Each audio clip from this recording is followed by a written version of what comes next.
Muy bienvenidos a todos, gracias por acompañarnos en nuestro tiempo de Perashat Shavua.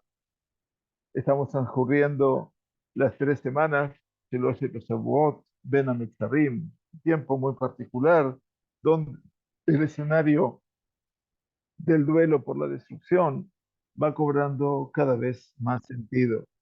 Tal vez en el seno de estas 3 semanas y estos 300 días que se están reubicando prácticamente en el mismo sentimiento, porque en última instancia existe aquí un sentido de la destrucción, un sentido del desamparo fundamentalmente, y por sobre todas las cosas, un sentido de la misma incertidumbre que pudo caber al pueblo de Israel en los tiempos de la destrucción de su casa matriz, de su casa central, que era el Bet HaMikdash. No cabe duda de que el tiempo de Ben Hametzarim en esta etapa, en este año en particular, llama nuevamente a una mirada interior, a esa introspección, para que nos permita a nosotros, obviamente, llegar como pueblo, como unidad, a una resolución. eh, en función de lo que la cura, todavía la herida sigue abierta, la posibilidad de alcanzar un tanto la capacidad de poder sentirnos al amparo de un cuidado particular también es difícil, pero que en última instancia ya con 300 días de una guerra que no termina y de cautivos que no pueden volver a su casa, se reproduce todo el mismo escenario en la época de la conquista de Jerusalén a manos de los babilonios. Muy bien, estamos terminando el Humash de Bemidbar en este Shabbat Mevarchin. Vamos a bendecir la llegada del mes de Av, que va a ser el próximo lunes, si Dios quiere. Y en función del mes de Av, es que tratamos de, de acomodarnos a los pensamientos del Netimot Shalom, que toma en esta perashá de Matot en particular un tema muy relevante para nosotros, porque estamos hablando de guerra. Y él habla aquí de dos componentes, de dos escenarios muy interesantes. Uno es la última mitzvah que tiene que cumplir Moshe antes de morir. Y la última mitzvah de Moshe antes de morir es Taror et Midianim. Quiere decir ir a enfrentar a ese pueblo que lo vio crecer, que lo albergó durante 40 años, pero que se transformó también en una espada de doble filo, porque en última instancia toda la hospitalidad que tuvo por parte de Yitro se transformó en la enemistad, el odio, la intolerancia del profeta de ese pueblo, Bil'am ben Beor, y que en última instancia llega a este momento la guerra con Midian. Pero en Netivot Shalom, como tiene una perspectiva demasiado amplia del escenario de los hechos, él entonces aprovecha para hablar de esta última guerra con Midian para asociarla con la otra, que es la primera guerra. La primera guerra no es con Midian, sino es con alguien que es su partner a lo largo de toda la historia, y lo vamos a ver eso muy bien en la época de los jueces, donde fundamentalmente en la época del juez Gidón, donde Midian, Amalek y Bene Kedem, Midian, Amalek y los hijos del oriente, habían armado siempre una pequeña coalición para poder enfrentar y venir a tomar los bienes de Israel, invadir el territorio de Israel y tomar, obviamente, todo lo que era su cosecha. וידבר השם אל משה לאמור, נקום נקמת בני ישראל מאת המדיינים. וידבר משה אל העם לאמור, החלצו מאיתכם אנשים לצבא, ויהיו על מדיין לתת נקמת השם במדיין. Esa es la orden que pone el Kadosh Baruj Hu, más fácil para mí, si no es molestia. Si tienen frío es otra cosa. Estoy hablando con la gente que Baruch Hashem asiste al Bet Midrash, les damos la bienvenida.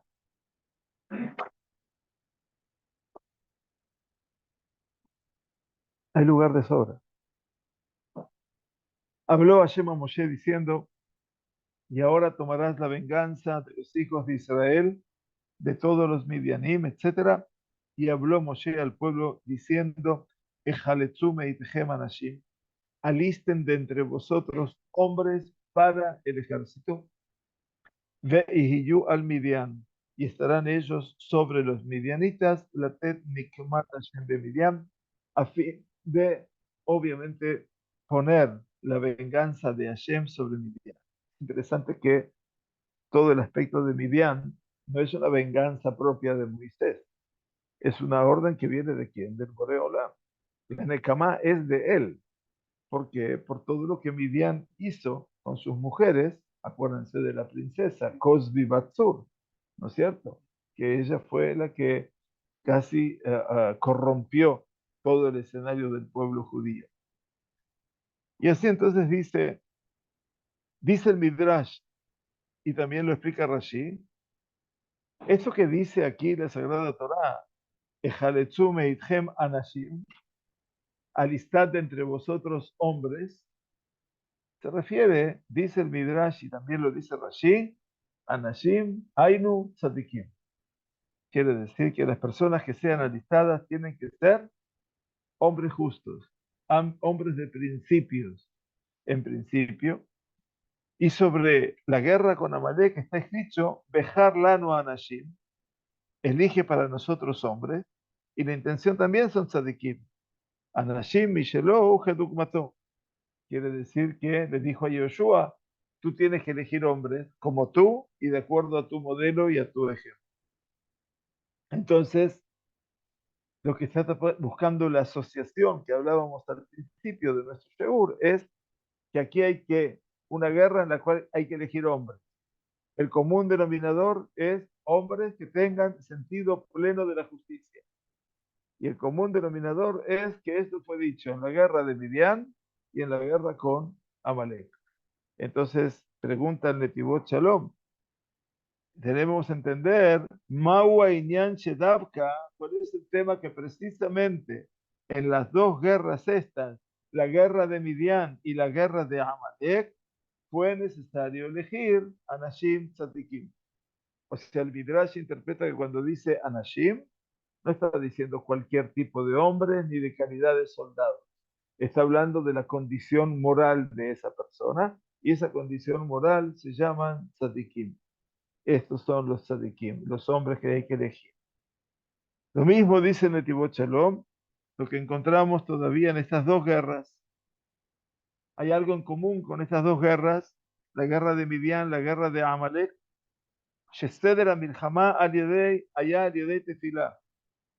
que todo el orden de la batalla esta fue primero en cuanto el primer orden era por la tefilá. La primera línea de la guerra fue por medio de la plegaria. En la guerra de Amalek está dicho, y era cuando Moisés levantaba sus manos y entonces Israel sobreponía. Y explicaron nuestros sabios de bendita memoria, citan de Tibot Shalom, a la Gemara de Rosh Hashanah, allí por la hoja 2930, si no me equivoco, que es que este tema de que Moshe levantaba sus manos y el pueblo de Israel vencía, era un tema de tefilá. Y lo mismo pasa con Midian. Lo mismo pasa con la Mijama de Midian, en el sentido de que dijeron los Jajamim que cuando la Torá nos dice que cuánta gente tiene que tomar para la guerra con Midian, Elef la maté, Elef la maté. Había que tomar, perdón, ¿cuánta gente había que tomar para la batalla? Elef la maté, 1000 por tribu, 1000 por tribu. Por lo tanto, obviamente, Elef la maté, está dicho dos veces. Alcanzaría con que diga, Elef la maté. Si me dice una vez, Elef la maté, ya entendí que son 1000 por tribu y son 12.000, pero lo dice dos veces. Por lo tanto, dice, Shemikol Shevet Beshevet Lakhu Bet Alafim. No tomaron 1000 personas de cada tribu, tomaron 2000 personas de cada. Por eso dice, Elef la maté, Elef la maté. 1000, 1000. Entonces quiere decir que no tomaron 1000, sino 2000. Entonces dice el Midrash una idea maravillosa, que es, el Efejad Sheyatzal Milhamá, 1.000 de esas personas salieron a la batalla, efectivamente. Be'elef Echad She'asku Batefilot. Y otros miles de personas, o sea, 1.000 y 1.000, 1.000 salieron a la guerra y 1.000 se ocupaban de rezar. No faltaba mañana allí, por supuesto. Pero qué fuerte que es lo que está diciendo aquí el Midrash. Shnei Masar Alafim Mibnei Israel Asku Betfilot. 12.000 personas de Israel se ocuparon de la tefilá. Esto es fantástico. Desde esa perspectiva, וצריך להבין מדוע דווקא בבית מלחמות אלו היו צריכים לתפילות יותר משאר המלחמות. Y el Netivoch Shalom dice, tenemos que entender por qué en estas dos guerras se necesitaba más tefilá, o tal vez mucha, solamente tefilá, más que en las restantes guerras. ¿Por qué se necesitaba más? Israel tuvo muchas batallas para luchar. La conquista de la tierra con Yoshua fueron 31 batallas contra los reyes de Canaán, los del sur y los del norte, en ese orden respectivamente. Entonces, entendemos entonces cuál es no la dificultad, pero sí la emoción de lo que estamos hablando.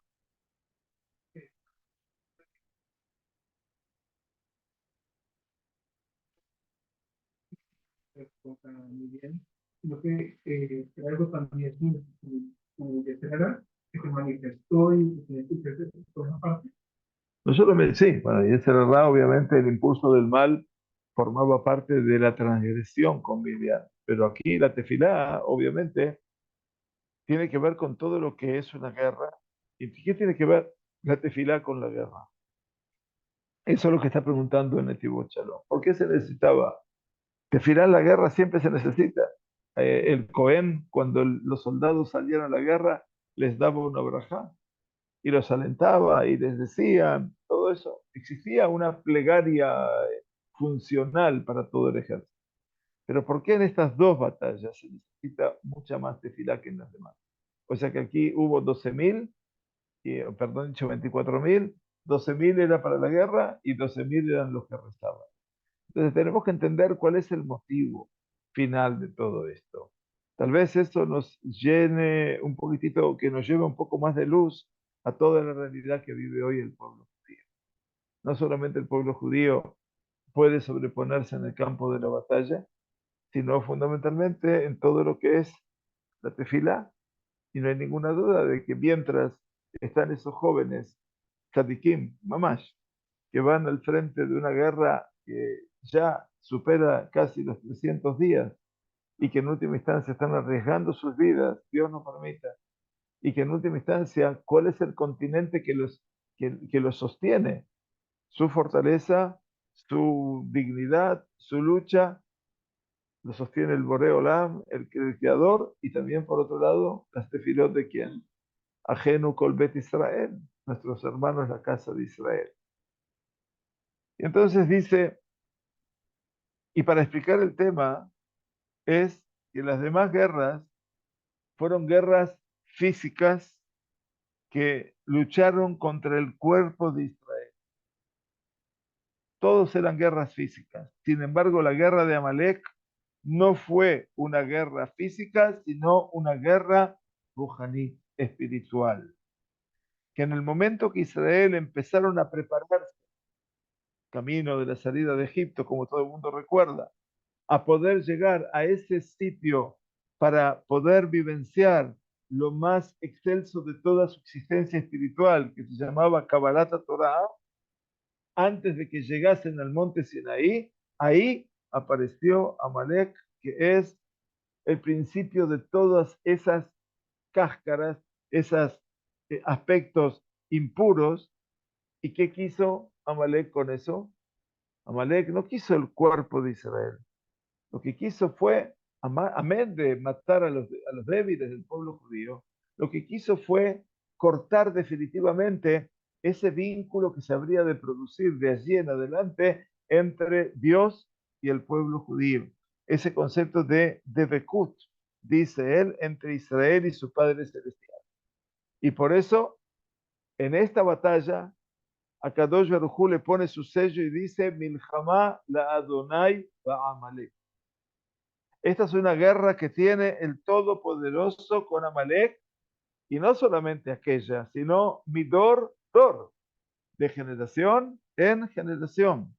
O sea, que esta batalla no es una batalla corporal entre Israel y Amalek, sino que lo principal es la batalla de Hashem con Amalek. Y lo mismo pasa con la guerra de Midian. Tampoco fue una guerra física, sino una guerra espiritual. Y por eso está escrito en la Torá, la Tet Nikmat Hashem Bemidian. La guerra con Midian es para proponer y oponer la venganza de Hashem en Midian. Que la principal guerra es la Nekamá, la venganza de Hashem en Midian. Y a pesar, dice, que esta guerra fue Beshash Israel Amdulikan,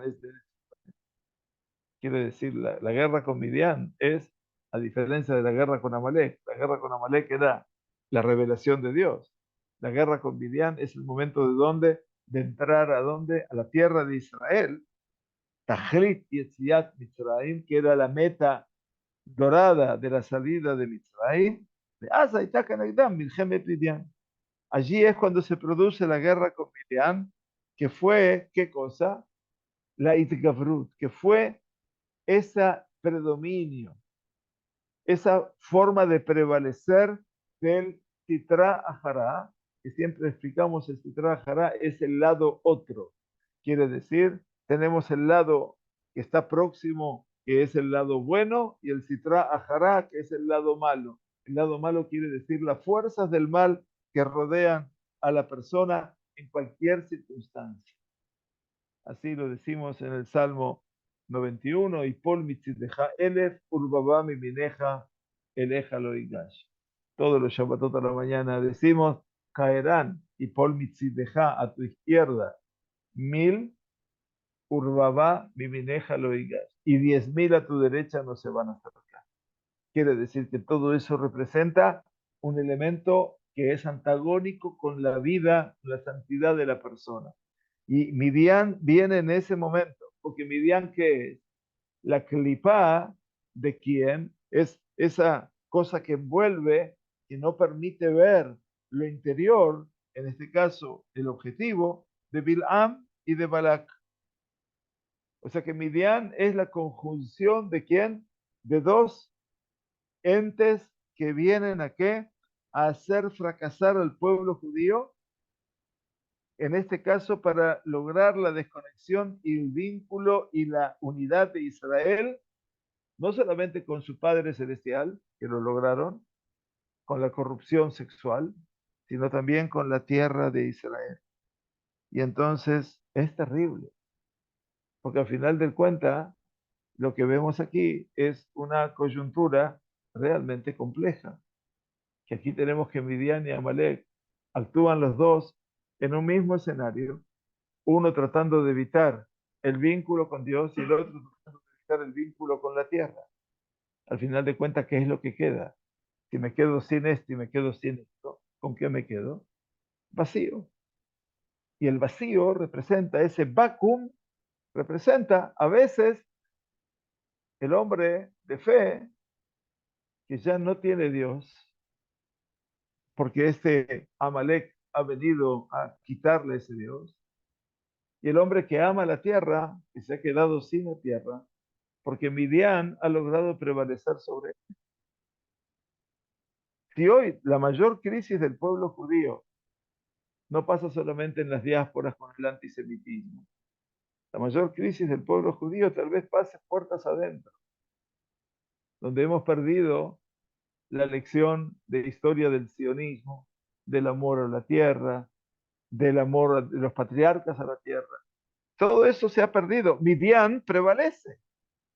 Y al final de cuentas, mis soldados, que son muchachos educados en el amor al prójimo en general, tienen que ser fundamentalmente puestos presos porque se abusan de un terrorista que hacía 300 días atrás había matado, acribillado a bebés y que había cortado cabezas de bebés. Y entonces, bueno, hay algo que está cambiando aquí en la realidad de este pueblo. Hay algo que está cambiando.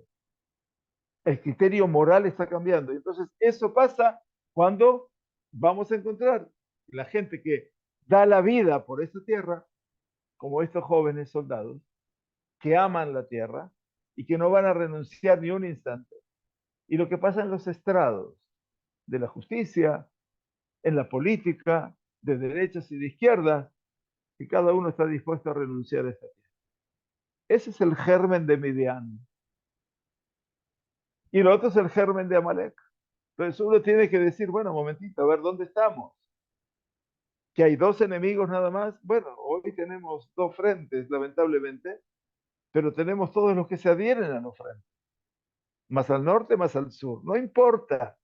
Pero la realidad es que lo que pasa es a veces por todo lo que se propusieron.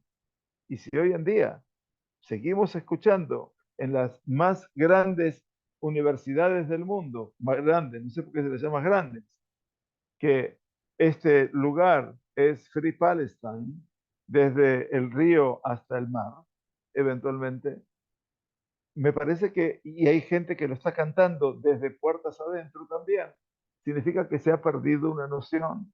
Señores, nos hemos perdido la lección de historia. Hemos perdido la lección de historia. Hemos perdido la conciencia de lo que es la historia judía y lo que representa el amor por esta tierra. Y esto es, dice el Netivot Shalom, Klipat Midian y Otá Bejinat Klipat Amalek. Esto que se llama clipá, la clipá, créanme que es algo que no permite ver la verdad, lo que la oculta. Y dice, y esa clipá, esa cáscara, traduzcamos literalmente, de Midian, es la misma, con el mismo significante que la clipá de Amalek, como nos dice el Zohar Akadosh, en la tercera parte, Shebeta Otiot Ajorenot Shel Bil'am Ubalak Em Amalek. Las dos letras últimas de Bil'am y de Balak, si ustedes toman la palabra Bil'am, tienen Ain Mem. Y las dos últimas de Balak, Lamet Kof. Ain Mem, Lamet Kof, que son Bil'am y Balak, ese cóctel. Amalek. Ambos conforman Amalek, aunque les parezca mentira. Y quiere decir, dice Netivot Shalom, ששתי המלחמות היו באותה בחינה. Que ambas batallas, tanto la de Bil'am, la de Midian, como la de Amalek, ocurrieron en la misma situación, el mismo aspecto, que es una guerra espiritual para cortar definitivamente a Israel de su Padre Celestial y fundamentalmente de su tierra, la conciencia de su tierra. Como sabían que es imposible vencer a Israel, a todo ese pueblo, cuando es Klal Israel, cuando ese pueblo está unido, lo que nos quedó de la unión por ahora son los títulos que aparecen en la ruta 6, Yahad Menasea, o las banderas que ponen aquí o allá, juntos vamos a vencer. Pero todo eso quedó en los títulos, todo eso quedó en la intención. No me cabe ninguna duda que el Boreo Olam nos va a dar la victoria final sobre todo esto, pero me preocupa no la victoria, porque de eso estoy seguro. Me preocupa la primera parte de la victoria, el Yahad. Si vamos a poder verdaderamente conjugar el concepto de la unión, a no ser que estos 300 días han desfigurado el rostro de la nación y han despedazado el sentido de la pertenencia. No lo sé. Rogamos por eso que no. Mañana, el Shabbat, en la noche de Shabbat Kodesh, vamos a hacer una tefilá que firmamos más de 40 rabinos de la ciudad de Ra'anana, en Yad Lebanim. Vamos a rezar, por supuesto, por la victoria de Israel y por el retorno de nuestros hijos a casa de la guerra, pero también aquí, en esta coyuntura de Ra'anana, en estos días, en este tiempo, vamos a hacer tefilá por la santidad del Shabbat, para que se pueda mantener la santidad del Shabbat. Paradojas, paradojas que nos toca vivir en tiempos de crisis. Pero bueno, las crisis son así. Cuando viene una, es como una luz de la montaña. Empieza una pequeña piedrita y siguen después muchas piedritas más. Como es imposible, sabían ellos, vencer al todo el pueblo de Israel, si no es que lo desconectan de su vínculo, de su realidad, de su relación con el Todopoderoso. Y este es el tema que en las dos guerras fueron elegidos Anashim Tzadikim, Davka, precisamente hombres justos, porque tenían en medio de ellos un tema muy particular de tefilot, de plegaria, porque estas guerras, dicen de Tibot Shalom, al ser guerras espirituales, había que vencer otro tipo de fuerzas, las fuerzas que están hoy en día aledañas a todo lo que representa la fuerza misilística de aquí o de allá. Veiné, dicen de Tibot Shalom, Ikar Inyar de Bekut y Midat Hadar. Ahora, tú quieres saber cuál es el tema por donde pasa esta Devekut, esta conjunción de la unidad, esto que representa el sentirnos unidos, más allá del factor propio interno nuestro, sino con Dios, es Midat Hadar, es la medida de la conciencia, es la medida del conocimiento, es la medida de tu verdadera, de tu pensamiento cierto y válido. Dat y Devekut, Dat significa unión, fusión. La primera vez que aparece el verbo la Dat, ¿cuál es? No es un examen, pero cualquiera lo puede decir. Adam y Jabá, Najón. Adam y Jabá, muy bien, gracias por. Ve Adam y Adá et Jabá.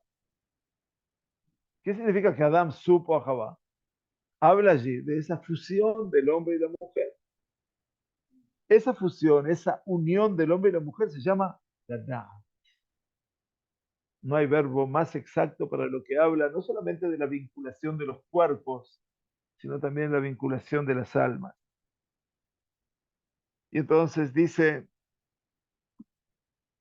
habla de su abuelo, Zehutoy Agen Alenu, dice él, Inyan Midat Adat, de Jochma Moja Ubina Liba.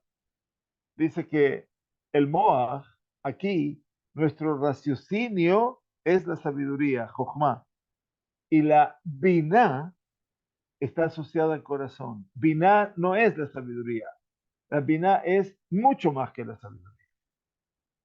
La inteligencia es emocional de la persona, aquello que está ligado a su corazón.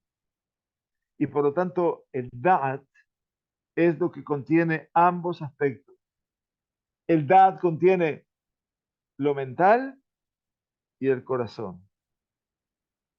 Y de esto entonces el Netivot Shalom nos lleva a pensar todo lo que pasó con el pueblo de Israel en esta caída a pique.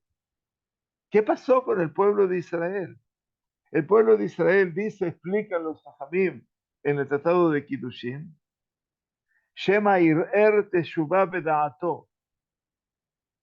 Dice que a veces hay que considerar que la persona no lo vemos en un proceso de teshuvah, de arrepentimiento, pero tal vez puede ocurrir que esa persona ir'er teshuvah beda'ato, que pensó para sus adentros, pensó en su conciencia acerca de la teshuvah. Quiere decir que el mayor nivel de la teshuvah a veces no pasa necesariamente por lo que uno declara querer hacer, sino que el mayor nivel de la teshuvah verdadera está en el aspecto del da'at. Da'at significa cuando mi mente y mi corazón se han fusionado con Dios. Todo lo que yo pueda hacer declarativo, todo lo que yo pueda hacer desde el punto de vista de mi figuración externa, de mi visión externa, de cuántas de qué equipa voy a usar y de qué tzitzit me voy a poner. Dice, la más importante es cuando la persona puede hacer una conjunción de mente y corazón. De mente, separado, ¿no? No de mente todo junto, porque eso sería problemático a esta altura de la noche. Entonces, dice el Netivot Shalom, Bilam haya yodea da'at elyon. Neum Ageber, Yodea Da'at Elyon. Así dice Bilam. Bilam era un profeta, un hechicero, un malvado que sabía Da'at Elyon.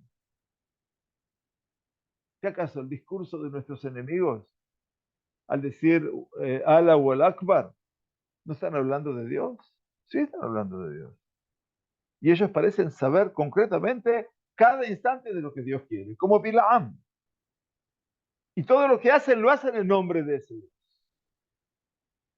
Lo que nosotros hacemos es tefilá, Ubeshem Hashem, Naaseh Benatzliach, nada más. En nombre de Hashem haremos y trataremos de progresar y de tener éxito. El malvado de Bilam, malvado lo digo yo, allá Yodea Da'at Elión, conocía el Da'at Elión, Da'at quiere decir esa conjunción que él era ese conocimiento de lo malo, de lo negativo, y que se enfrentaba con ese conocimiento a Moshe Rabbeinu, alaba Shalom, que él tenía Da'at de Kedusha, que tenía la conciencia de qué, de lo que es la santidad. Por lo tanto, ¿qué quería Bilam? La única forma era que el pueblo de Israel fracase y se impurifique en el atributo de esa conciencia de la santidad. Quiere decir, en todas aquellas cosas que pueden impurificar todo lo que es la mente y el corazón, como uno que entonces, al unísono, perdón, y entonces no van a poder lograr esa fusión. Alguien que quiere dividir al pueblo, dividir a la gente, dividir la condición. Si esto es prácticamente una lectura de lo que vive el pueblo judío en estos 300 días, en cuanto a los cautivos que no han podido volver a casa, lamentablemente, y parece ser que su destino es, lamentablemente, la muerte en el exilio, que es terrible, es terrible. Donde lo primero debería haber sido traerlos a casa, lo primero. El mundo no reaccionó, el Hamas, Yemach Shemo, es su negocio, y Am Israel se encuentra en esa separación de lo que es la mente y el corazón. Eso lo logró Midian, lo logró Bilam. Por eso esta guerra no es una guerra santa, es una guerra espiritual, mucho más fuerte de, por supuesto, todas estas batallas y esos hijos que han caído en tantas, no sé cuántos ya lleva la cuenta. Por lo tanto, dice el Netivot Shalom, וזהו אשר נכלו לכם על דבר peor, ועל דבר כוזבי בצור. La guerra contra Midian es por lo que todos ellos niklu. Nogel significa una persona que busca engañarte, embaucador. Con todo lo que te engañaron a vosotros, con la cosa del peor, que es el ídolo, y la mujer, Cosbi Batsud. Y todo esto que ellos hicieron, no solamente corrompieron el cuerpo, sino que también vinieron a desarraigar la fe y la santidad. Y cuando hablamos de la fe y la santidad, el daño se produce aquí, a nivel mental y a nivel de los sentimientos, a nivel del corazón. Y por eso dice Netivot Shalom, mira, en la perspectiva de la fe, en la emuná, ya que estamos hablando de emuná en estos días y mucho, en la perspectiva de la emuná tenemos dos realidades. Hay emunat moach y emunat lev. La emuná intelectual y la emuná emocional. La emuná completa, la emuná shlema, cuando nosotros decimos anima amin de emuná shlema, ¿por qué decimos emuná shlema? Al final de cuentas, tiene que haber algún motivo por el cual digamos yo creo con fe completa, decía el Rambam. La emuná shlema es solamente cuando la emuná de la persona no es una decisión racional que toma, sino es una decisión emocional en su corazón. También la Kedushá, Rabotai.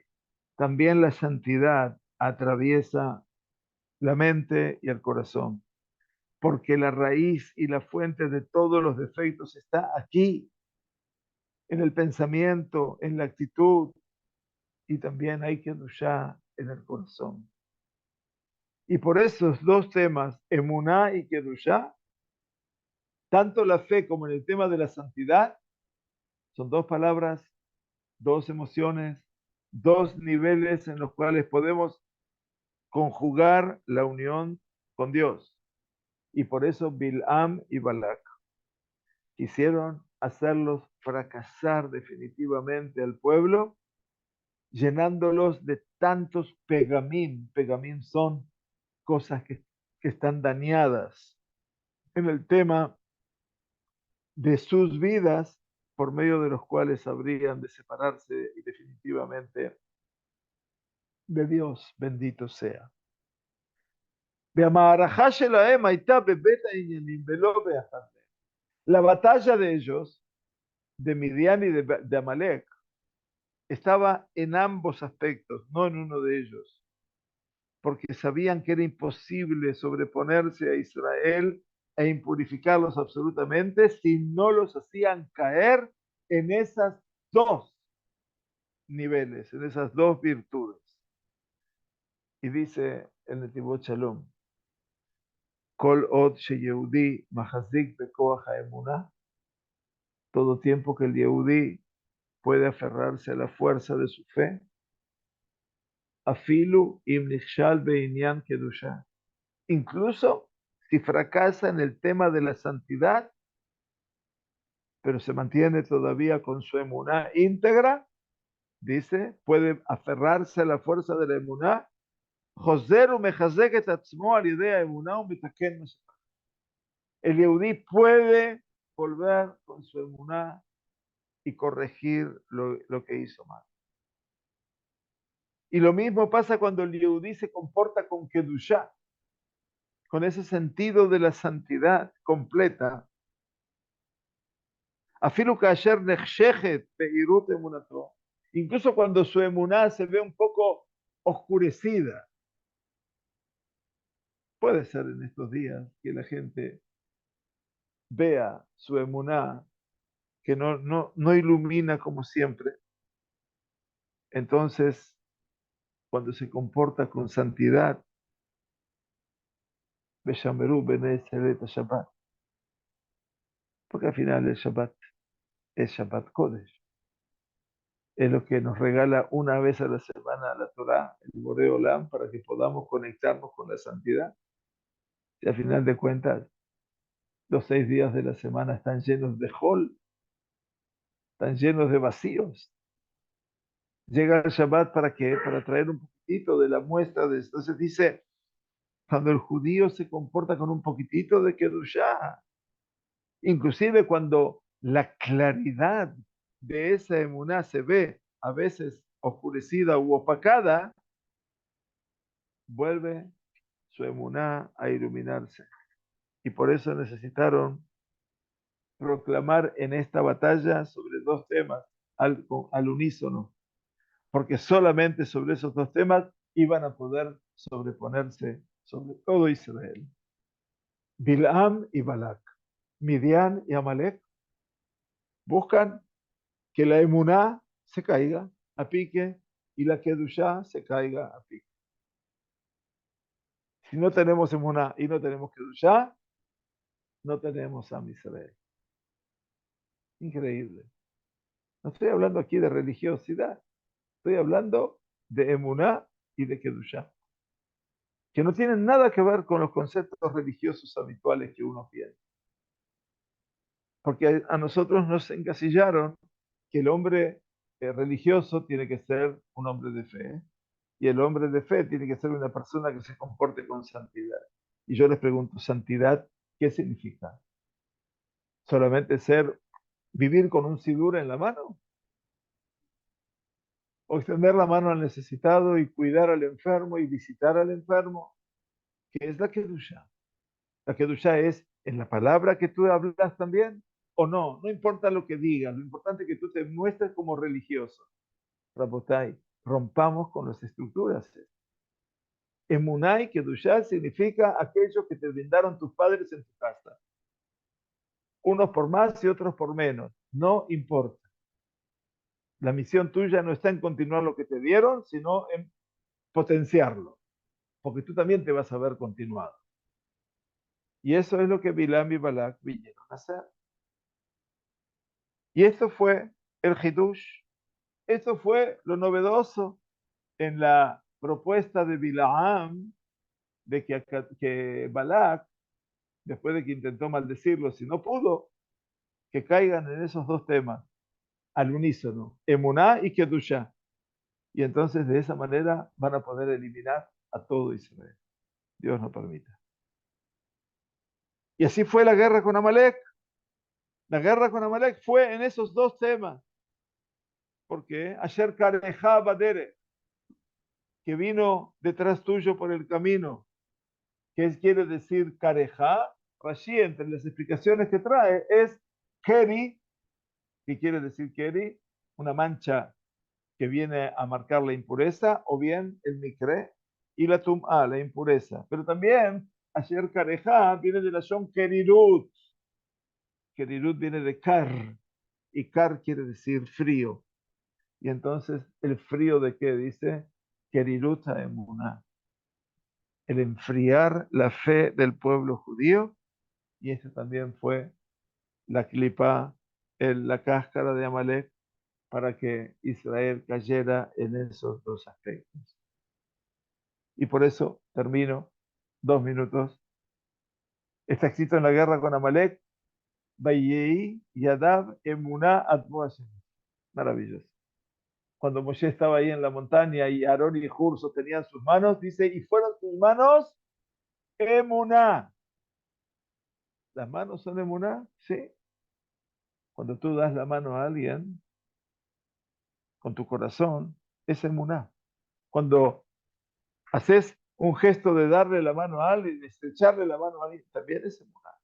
Las manos de Moshe eran emuná hasta la puesta del sol, que Moshe Rabbenu ordenó el tema de la emuná, Tiken, y con respecto a la Kedushá, necesitaba Yoshua, que era de la descendencia de Yosef, y sobre él Moshe Rabbenu lo eligió y le dijo, elige para nosotros hombres, que los hombres de la guerra sean como él y de acuerdo a su modelo. ¿El modelo de quién? De Yoshua. ¿Y el modelo de Yoshua de dónde viene? De Yosef. ¿Y Yosef quién es? El tzadik, aquel que pudo mantener la Kedushá en el exilio. Entonces, la principal forma de poder superar a Amalek fue por la fuerza de Yosef, y por eso dice en la batalla de Amalek, Vayahalosh Yoshua et Amalek betamole fijarev, debilitó Yoshua a Amalek y a su pueblo de acuerdo a la espada. Entonces, esa espada que viene a vengar al pueblo de Israel. Y por eso, Nekom Nikmat Midianim. Nekom Nikmat Bene Israel Meta. Venga la venganza de Israel de los Midianim. Y después dice, Ajar te asef el ameja. Después de eso le dice Dios a Moisés, te reunirás con tu pueblo. Quiere decir, va a morir. Le anuncia ya su partida definitiva. Entonces dice, Moshe fue el que alcanzó el mayor nivel del conocimiento. Dice el final de la Torá, Sefer de Barim, Asher Yedao Hashem Panim el Panim. ¿Quién supo a Dios cara a cara? Moshe Rabén. Es el único que alcanzó ese nivel tan alto. Es el nivel más alto de lo que es la unión con Dios, dice Netivot Shalom. Y este atributo Moshe lo supo insuflar a todo el pueblo de Israel y ese fue su destino y su meta por siempre. Por lo tanto, todo tiempo que no habría de romper esas cáscaras negativas de Bil'am, no podía Moshe Rabenu insuflar de ese conocimiento y solamente después de la guerra con Midian, que se anuló definitivamente Bil'am y sus nefastas influencias, ya Moshe Rabenu podía despedirse del pueblo. Y así entonces sigue, por supuesto, pero queríamos cerrar este libro de Bemidbar, este desarrollo tan particular del pueblo judío, un libro complejo, tan complejo que nos acompañó junto con el libro de Baikra y con parte de Shemot, porque todo esto empezó al día siguiente, en Simchat Torah, cuando inaugurábamos el Humash Bereshit, nada más y nada menos. Todo el mundo recuerda. Casi toda la Sagrada Torah está incluida en estos 300 días. Y ya dentro de poco iniciamos el quinto libro. Nuestra esperanza, y la decimos de todo corazón, es que cuando lleguemos al Humash de Barim y a Bezota Berajá, que realmente ahí podamos ver la bendición del Boré Olam, definitivamente, Bezota Berajá, que la podamos ver con nuestros ojos y que Kadosh Baruj Hu quiera mostrarnos verdaderamente al final del libro de Devarim, eso que Am Israel dice, Le'aene Kol Israel, así termina el libro de Devarim, a los ojos de todo el pueblo de Israel, que tengamos el mérito de poder ver la salvación de Kadosh Baruj Hu, y quiera Dios restituir y traer nuevamente a los cautivos, que traiga a todos los soldados a casa sanos y salvos y que cure a todos los enfermos y toda esta herida mayor del cuerpo nacional de Israel, que podamos resolverlo entre nosotros con manos que sean manos de emuná y con corazones que tengan mucha kedusha. Shabbat Shalom, Umeboraj para todos. Muchas gracias por acompañarnos y estaremos nuevamente en contacto. Que Kadosh Baruj Hu nos brinde un Shabbat en paz y en tranquilidad a todos nosotros. Muchas gracias.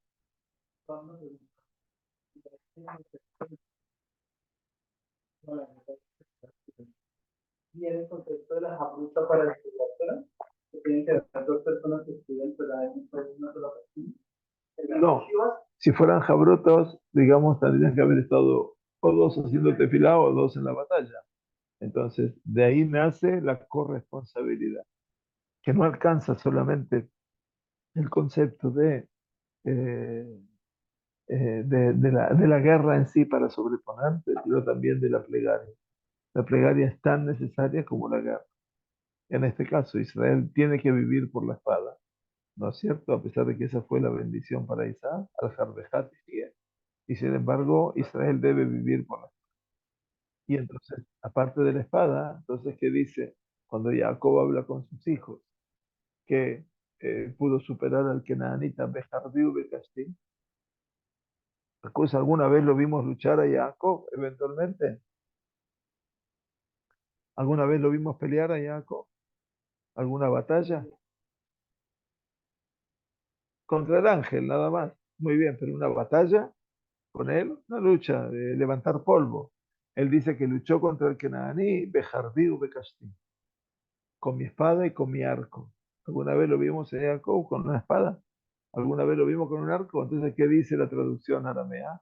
Bebauti u betzaloti, con mis pedidos, mis ruegos y mis plegarias. O sea que la espada y el arco también se transforman en tefilot. Y entonces en ese caso es que nosotros estamos esperanzados que eso, Mesrat Hashem, que tengamos Besorot Tovot. Muchas gracias a todos. Shabbat Shalom.